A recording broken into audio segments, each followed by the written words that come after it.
Guys, welcome to my channel. आज मी तुम्हाला दाखवणार आहे गुलाबाची प्रूनिंग कशी करतात. आता पावसाळा सुरू झाला आहे, 1 महिना झाला आहे. आता गुलाबाची मी सॉफ्ट प्रूनिंग करणार आहे.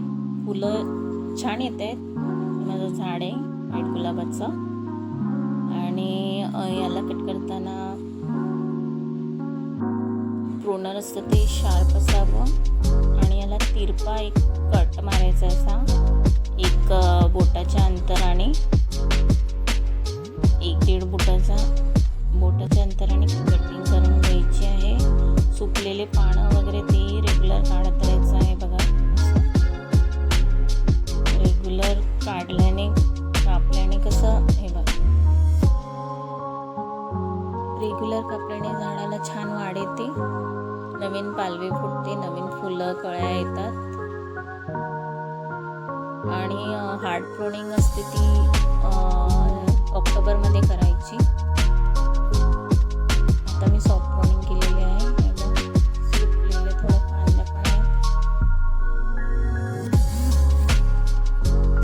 अशा प्रकारे छान प्रूनिंग झालेली आहे. आता एका हप्त्यामध्ये याला छान पालव्या आणि कळ्या वगैरे येतील. 1-3 हप्त्यामध्ये. हे माझं अपराजिताचं झाड आहे. एका निळ्या रंगाचं छान फुलं येतात त्याला. एक विष्णुप्रिय, लक्ष्मीप्रिय आहे.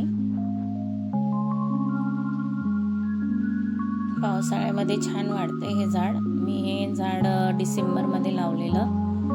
याच्या ज्या शेंगा येतात सुकलेल्या फुलांच्या, त्याच बिया रोवून मी हे झाड केलेलं. आता वेल अशी छान वाढलेली आहे. फुलं येत आहेत. आता भरपूर नाही आली आहेत सध्या, पण येतील आता भरपूर. आता खतं वगैरे टाकले त्याला आणि हे वाढतं छान.